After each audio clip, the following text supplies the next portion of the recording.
இன்றைய நாளுக்கான ஜெபம் செய்வோம். பரலோக பிதாவே, இந்த புதிய காலை வெளிச்சத்தையும் ஜீவனையும் தந்ததற்காக உமக்கே நன்றி. இன்று நான் விழிக்கும் நேரம் உமது கிருபையின் அடையாளம். இன்று என் வாழ்க்கை புதிய ஆசீர்வாதங்களால் நிரம்பட்டும். கர்த்தாவே, இன்று நான் எடுத்து வைக்கும் ஒவ்வொரு அடியிலும் உமது வழிநடத்துதல் இருக்கட்டும். எனது சூழ்நிலைகள் எதிராக இருந்தாலும் நான் நம்பிக்கையுடன் நிற்பேன், ஏனெனில் நீர் என்னுடன் இருக்கிறீர். இன்று என் நாவில் இருந்து வெளிவரும் ஒவ்வொரு வார்த்தைகள் என் வாழ்விற்கு ஆசீர்வாதமாகட்டும். என் கைகள் தொடும் காரியங்கள் வெற்றியாகட்டும்.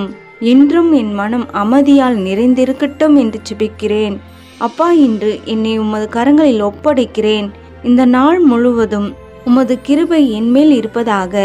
நான் என் தகப்பனாகிய இயேசு கிறிஸ்துவினால் இந்த நாளை வெற்றியுடன் முடிப்பேன் என்று விசுவாசிக்கிறேன். ஆமேன்.